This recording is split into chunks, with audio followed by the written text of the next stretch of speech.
Welcome, apprentices. This is the Dungeon Master's Apprentice, and I'm your friendly neighborhood Dungeon Master. And today, we're going to be talking about maps. And not just maps, how to make those maps highly inaccurate. If that sounds interesting, please stay tuned. Remember that episode in 24 where Jack Bauer, after stealthily entering the enemy stronghold, then whips out a sheet of graph paper and his ruler and starts measuring every room as he goes and makes a highly detailed, accurate map? Well, of course not, because that episode never happened. And the reason it never happened is because there was no tension. There's no sense of being discovered. There's no sense of something about to happen when something as mundane as getting out a string or pacing off the distance of a room or trying to accurately reflect if the floor slopes to the left or slopes to the right. Mapping is something that breaks tension, especially highly accurate mapping. It also doesn't allow for any fear, uncertainty, or doubt when it comes to where they are. It's like the characters are imbued with some sort of magical GPS. Now, most DMs, when a party enters a new room, starts describing it. His voice is low. He describes the atmosphere, how foreboding the environment is. And then a character asks, "So what's the size of the room?" And the DM says, "Well, it's 20 feet wide and 30 feet deep." Then the player starts asking for more detailed information, where the door is along the wall, how high the roof is, and all that foreboding, all that description just went out the window. Now, the problem seems to be exacerbated when you use dungeon tiles or a battle mat. But what you gain in keeping the feeling of foreboding, you lose with an even more accurate representation of the room. So there is never any ambiguity on where the characters are. Now, this is easy to overcome, to get back that feel of uncertainty and doubt. But first we have to understand where the problem originated. Now, I remember sitting in junior high study hall with my friends. It was 1981. We had just gotten the red box set, and the characters were delving deep into B2 Keep on the Borderlands. The Cave of Chaos. They were just having lots of fun. And I had chose the role of Dungeon Master because, well, it sounded like fun, and like I said before, I paid for the box set, so I got my choice. As these fledgling characters and neophyte players entered the Caves of Chaos, it just felt natural to start describing the room to them as accurately as possible. And the players soon learned to ask more and more detailed questions. Now, this created a vicious feedback loop that in the end killed all suspense that should be omnipresent when delving deep into a hole into the ground. Years later, I introduced to the vinyl battle mats and drew with the overhead projection marker pins. And that allowed me to not have to spend minutes describing the size of the room.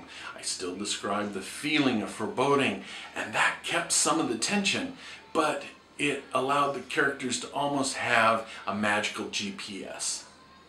So the problems introduced with an accurate map, especially in theater of the mind, is twofold. One, the loss of tension. Two, the inability to introduce location ambiguity. Both of these can be alleviated or even completely removed in your gameplay by simply changing how you interact with your players when they attempt to map your dungeon. Let's just say they entered a 30-foot by 50-foot room. When you get asked the size of the room, you say simply, "You estimate the size at between 25 to 35 feet, and the length is no more than double that." Now, the player that is mapping the room might be getting a little bit upset right now. He might ask you, "How can I draw an estimate?" You explain to him that if he needs a more accurate number, he needs to actually pace it off or get string with knots at intervals out and accurately measure the room. Of course, this is not a quiet endeavor, and will be taking the appropriate action as a dungeon master. Plus, are the corners truly square? Is the floor level? All these things affect the accuracy of the map. And what is everyone else doing while your player character is correctly mapping the room? How many torches did they bring? Did they bring enough food? What are the other denizens in the dungeon doing? Now, what about dungeon tiles and battle mats, you may ask? Place down an estimated size, be it on the small side or the large side. And then remember to pick up that tile or erase that room as they exit. When they come back in, put down a different tile. Larger, smaller, still within the estimate, maybe accurate. If the characters notice, they might say, hey, that's a different tile, or that's a different sized room. You'll say, from your perspective at the other side, this is the size it now looks. I suggest at the beginning of a game session you write down your estimates. A good one is between 20% below to 20% above for the larger rooms, 10% above to 10% below for the smaller rooms, and anything smaller than 10 by 10, just leave it accurate, because the larger things get, the harder it is to estimate. And one last note about estimating distances. Height is probably the hardest estimate, and it's also the hardest to measure. If the ceiling is much higher than your 10-foot pole, then it's almost impossible for you to gauge correctly the height. And if it gets much farther than double that, the characters are going to have nothing more than a silly wild-ass guess.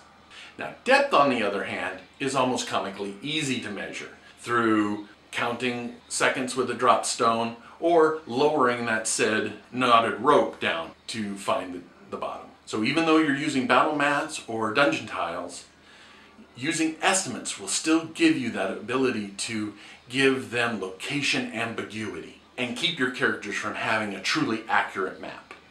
Just remember to always use vague descriptions when describing the dimensions of the room or when drawing or placing dungeon tiles. I hope you enjoyed this way of keeping players in the dark in the dungeon. If you have another way of keeping players in the dark, please leave your comment below. And if you enjoyed this video, please press the like button. And if you're enjoying my videos on how to create a campaign and how I play at my table, please think of subscribing. And if you do subscribe, please hit that bell icon so that you get notified every time I upload new content. Until then, adventure on.